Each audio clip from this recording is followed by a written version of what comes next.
Greetings, magical souls.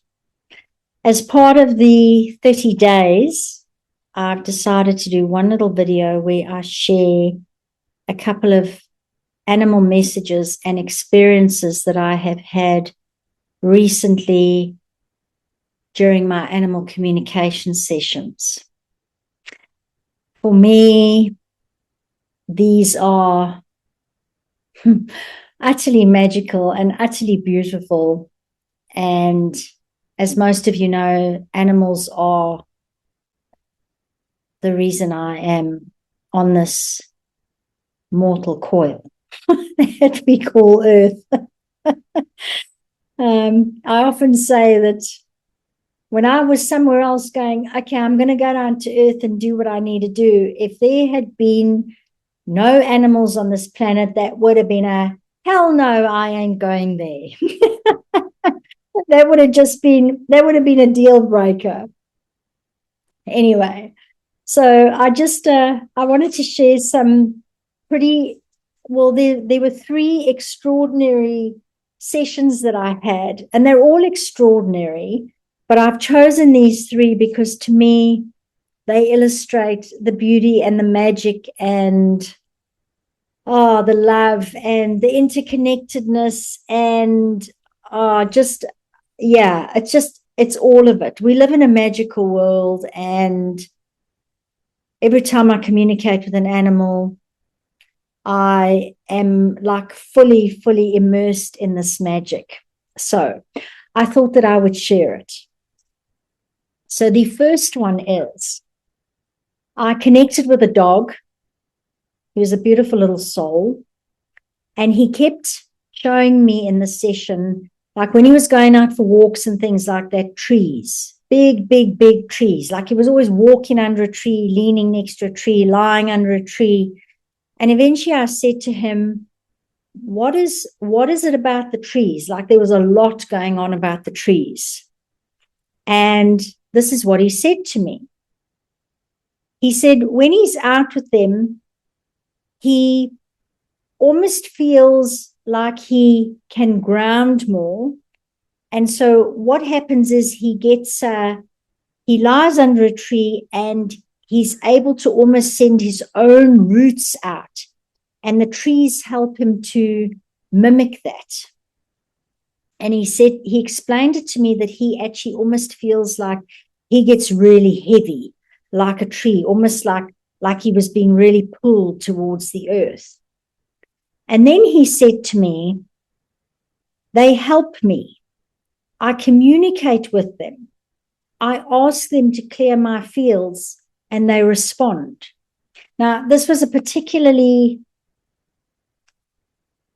spiritual and little being of service that is here in a dog's body. And he was very sensitive to the energies in his environment. And so he needed a lot of grounding and clearing for all the work that he was doing in his family. So I just found this really interesting. When he said to me, I asked them to clear my fields and they respond, I then said to him, wow, tell me more about these trees, because I'd never had a session like this. And he said to me, they're my friends. They're like my spa, or what you would call a massage. I feel blissed out after I've been with them. I know the trees. I remember myself when I was a tree. I have not forgotten that part of me is still connected to my tree family.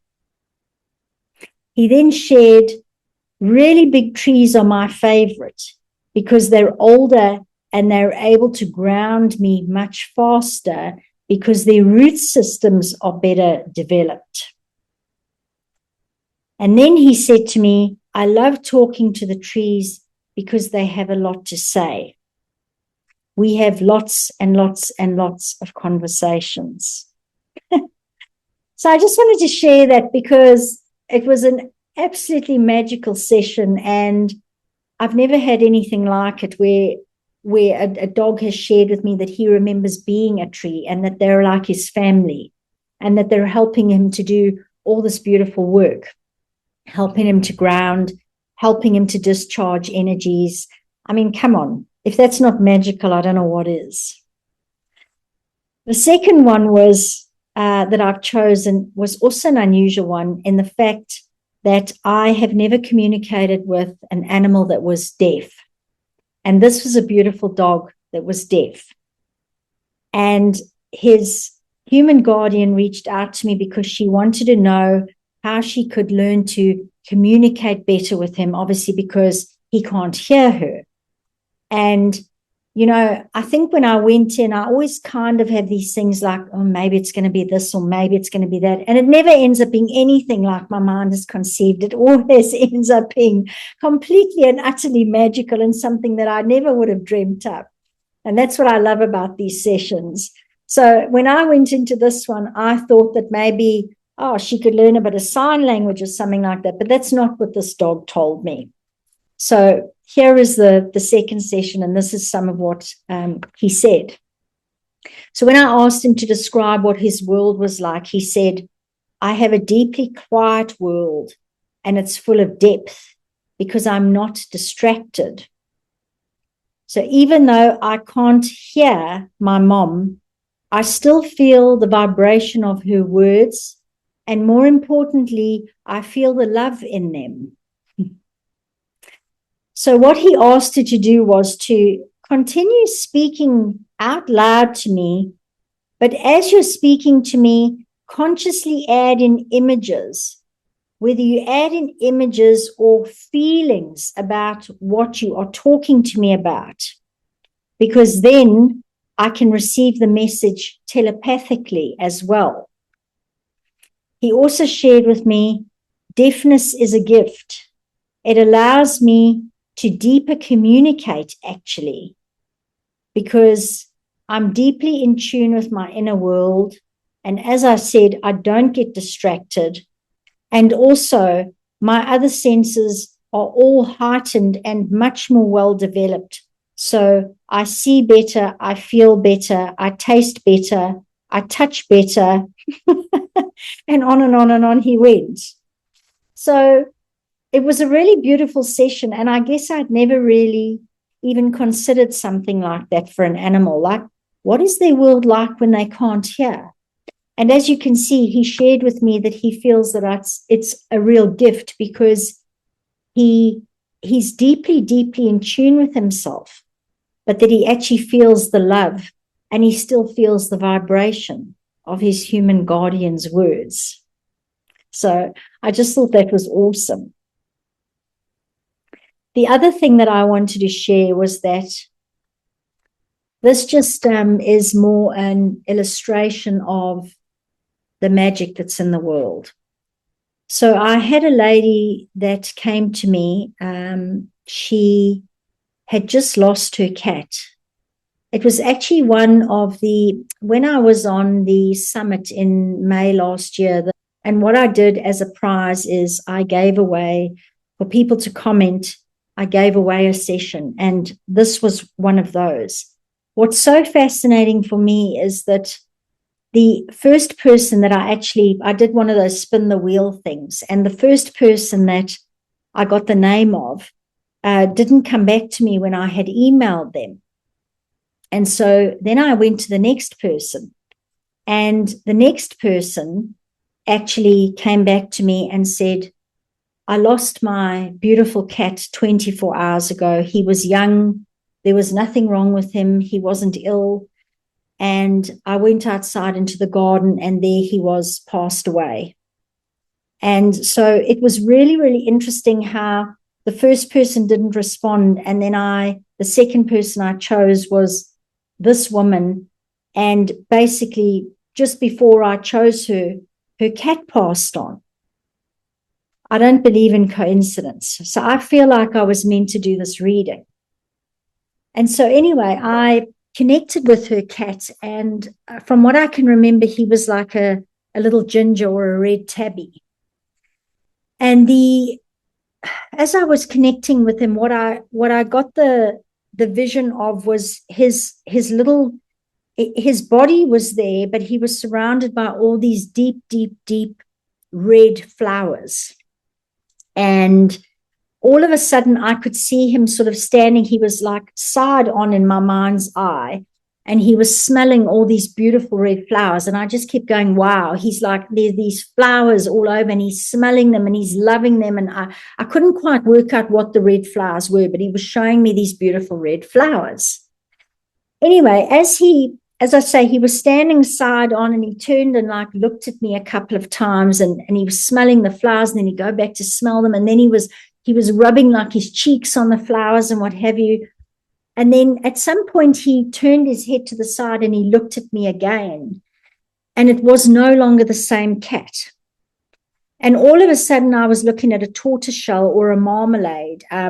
That's it's a multicolored kind of cat. I know there's many versions for what a marmalade or a tortoiseshell is, but I've realized that some people don't know what that is. But it almost looks like they've been splashed by paintbrushes, and they're black and tabby and gray and with spots of white and brown, and they're like a whole range of colors. They look like they've sort of got a little bit from each cat. And for some reason I knew it was a she, and she turned around and she looked at me, and she had the same energy as the little guy that I'd just been connected to. But she like blinked at me a couple of times, and then she just went and sat off to the side. Now, what sometimes happens in these sessions is I get, it's technically what we call a hijack, but we'll get, you're communicating with animal A, and all of a sudden there's an animal B in the session, and then you've got to go, okay, well, who are you? Why are you here? Because I'm busy trying to talk to animal A. And what I've learned to do is I don't boot them out anymore. I just let them stay, or I ask them if they have anything to share with me, because I always believe that these things happen for a reason. So I then asked this other cat, I said, do you have anything to share with me? And all I could feel was this wave after wave after wave of love. But I didn't get any message. I didn't get anything else other than that. So I thought, okay. So I just got this wave of love, whatever. I communicated on the recording to the human guardian. Okay, there's this other cat here. I'm not sure what this is. She was with the flowers. Now she's also sitting with these red flowers. And now we're going back to communicating with your little cat. And what happened afterwards was I obviously shared all this, and this cat had particularly come in now. She was there for the rest of the session, just almost sitting to the side. I was aware of her, and I was just aware that she was a very loving presence there, but it didn't feel like she wanted to say anything to me. And so I communicated this and said, this is a bit odd, because normally when they come in, they've got something to say, but this one is I just feel love, and I just feel like she's holding space or something like that.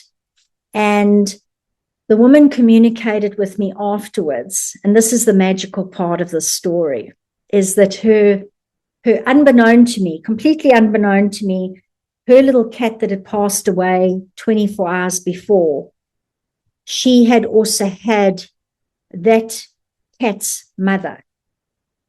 And that cat's mother was a tortoiseshell who had passed on a couple of years prior. So what she also shared with me is that she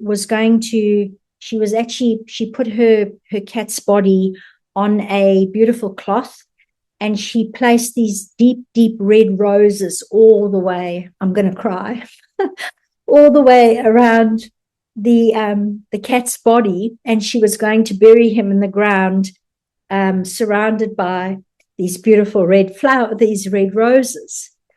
And so he was obviously showing me in the communication that he was surrounded by these red roses. And then at that point, when he turned and became this other cat, was basically that his cat mom was there in the session, and she was demonstrating that she was there with him now. She was with him. They were together again, and she had been there for him the whole time. She was holding space in the session. And for whatever reason, I can't remember the exact reason he had decided to go so young, but the fact that his cat mother was there with him, holding space, sitting with the red roses and all of that. It just really brought such overwhelming peace to the human that I was doing the reading for, because she realized that he was not alone, that his cat mother had been there with him. And so I just, you can't make this shit up. And so I wanted to share these stories because I feel like this is beauty and magic, and these animals share their lives with us, and they are so beautiful and so magical and so loving, and they bring very much joy into, I know, a lot of our lives. And while we're walking this sort of human path, which isn't very easy, I know that a lot of us feel like our animal companions are so much more than that. And so that is the magic that I wanted to share today. And I hope that you like those stories, and they have warmed your heart and touched your heart and just given you a new perspective on animals and what also goes on in some of these sessions. So thank you so much for being here. And I will see you tomorrow here, just us together. Thank you.